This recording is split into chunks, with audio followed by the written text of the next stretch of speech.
ఈ శని నవగ్రహాల్లో శనిగ్రహ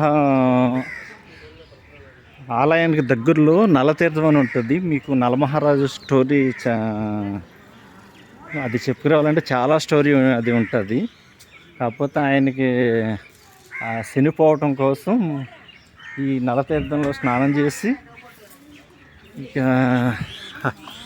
దర్బార్లో ఉన్నటువంటి దర్బారాన్యేశ్వర స్వామిని దర్శనం చేసుకున్న తర్వాత ఆయన చనిపోవటం జరిగింది.